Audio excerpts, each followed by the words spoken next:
When do your kids go back to school? I don't know. I have one starting tomorrow. Yeah. And one moving back into school on Saturday. It's happening. It's happening. It's fast, man. That's right. When New York City school students head back to the classroom on September 4th, a subject that cannot be dismissed is how AI will be integrated into education this year. From apps that help kids with homework to programs that give teachers more time to teach, AI is truly changing the way students learn and navigate. As a parent, as a student, and as an educator, all those jobs are very complex. Joining us to help break down what AI in the classrooms will really look like is the co-founder and CEO of AI for Education, Amanda Bickerstaff. Hi, Amanda. Amanda, Hi. how are you? I'm good. How are you guys? Miss, I know you were a teacher. Oh, I know. I was a teacher, and I taught in the Bronx, so it's only Miss. It's only Miss. Miss Bicker. I never had Miss. a last name. New York City students, I know, I taught Miss. also. Miss, Yep. Miss. Yep. Okay, I feel like 3 years ago, we were like, what is this AI? Right, What is yep. this? It's here, it's not going anywhere. the internet. How do schools handle it? So, I mean, I think they have had to handle it because it's the fastest growing consumer technology ever. And it's the #1 user of ChatGPT in the US is students over 18 or 24. So we know it's happening, and it's really had a pretty big impact on classrooms, especially around assessments. You may have heard that AI could be used for cheating. I know that you hear that a lot. But what's really interesting is that AI, especially generative AI, is the first time we can actually build with technology just by speaking or texting. And which is really opens up teachers, students, families to do more than they've ever done before with technology. How do you regulate it? I mean, this is something that's so new to me. I don't know if I use AI. I don't think I do deliberately. Do you Google anything? I know that's what I'm saying. The new Google AI overviews. That's the AI that I use. Yes. But ChatGPT, help me. You're doing great. Nintendo. The ChatGPT, the gross domestic product. I have an Atari for sale. What was my question? I don't remember. How is it being How is it regulated? yes, exactly. How is it being regulated? So, I mean, we suggest very strongly focusing on AI guidelines. So policy is a lot about compliance. So like keeping kids doing the right thing. But we believe that this technology is so transformational that we should be like working with kids, not against them. So guidelines are much more about mindsets, about working together, about keeping kids safe, and even teachers safe as well.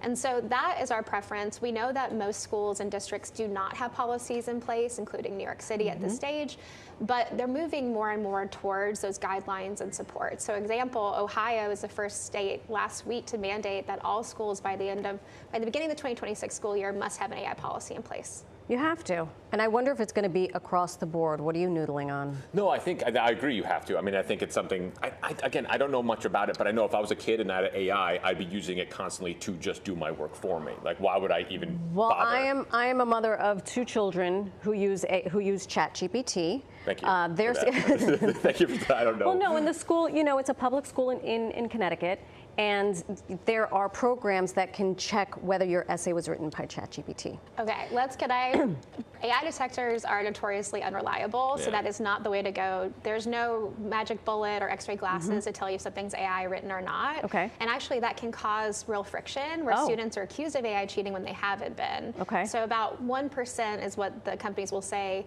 are false positives, meaning that it's not AI, but it's just kids. And so what we suggest much more is starting to rethink assessment practices. We should, I'm going to say it, I was a teacher, I taught in the Bronx. Like, you know, assessment practices haven't changed a lot for a long time, and that easy button, we call it the easy button of ChatGPT, is real, but it was already there. Kids were already cheating. In fact, research shows that between high schoolers, 60 to 70% cheat or show some kind of cheating behavior every year.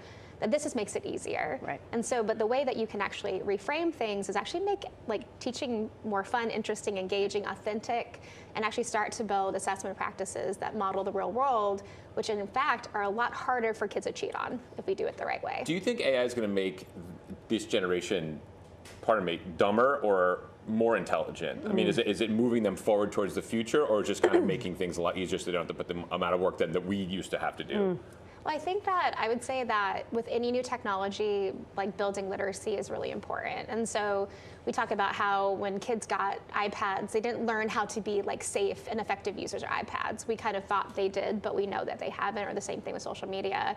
That if we want to have a world in which like cognitive offload, where kids are not giving away thinking to happen, we have to teach them how to use the tools correctly. Right. And we have to understand they make mistakes all the time.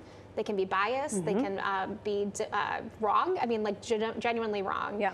But if kids learn how to do that, we've seen so many times, they use the tools more judiciously and better, and also to further their thinking, not to replace it. And I think that, but if we just give them ChatGPT, which we say, help me with my essay, it doesn't help you with your essay, right. it writes it for you. It writes it for you. Right. What I do is, and I use ChatGPT for my work outside of New York Living and Channel 11.